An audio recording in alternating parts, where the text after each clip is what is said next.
શ્રી ગણેશાય નમઃ. આજના વિડીયોમાં આપણે સાંભળીશું શ્રાવણ શુદ્ધ 11 પવિત્રા કે પુત્રદા એકાદશીની વ્રત કથા. આપને આ વિડીયો પસંદ આવે તો લાઈક કરજો, શેર કરજો અને મારી ચેનલ સબસ્ક્રાઈબ કરજો. હે મધુસૂદન, ધર્મરાજા હાથ જોડી ભગવાનને કહેવા લાગ્યા, હવે મને શ્રાવણ શુદ્ધ 11નું નામ કહો અને તેનું મહાત્મ્ય કહો.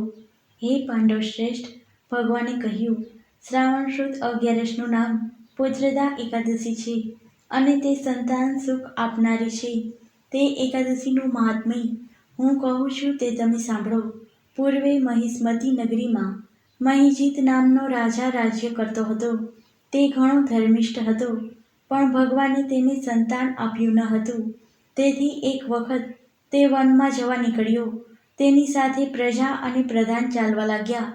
વનમાં લોનેશ ઋષિ તેમને મળ્યા, એટલે પ્રધાને નમ્રતાપૂર્વક હાથ જોડી બધી વાત કહી.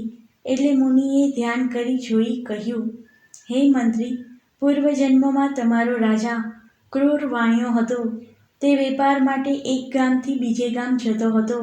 એક સમયે જેઠ માસની વદ 11 બપોરના એક ગામના સીમાડે પાણીનું સ્થાન જોઈને તેને પાણી પીવાનો વિચાર આવ્યો. ત્યાં વાછરડા સાથે ગાય પાણી પીવા આવી હતી. તેણે તે ગાયને દૂર કરી પાણી પીધું. આ જોઈ ગાયનું હૃદય દુભાયું, તેની આંતરડી કકડી ઉઠી. તે પાપથી તમારો રાજા પુત્ર વગરનો થયો છે, પણ બીજા પુણ્યથી તે રાજા થયો છે. હે ઋષિવર, એ કરેલા પાપનું નિવારણ કઈ રીતે થાય તે કહેવા કૃપા કરશો? પ્રધાને કહ્યું. તેના જવાબમાં ઋષિએ કહ્યું, તમે બધા શ્રાવણ શુદ્ધ 11 પુત્રદા એકાદશીનું વ્રત કરો અને તેનું પુણ્ય રાજાને આપો. જે પુણ્યના પ્રતાપે રાજાને ત્યાં પુત્ર થશે. પ્રધાને તેમ કરવા જણાવ્યું.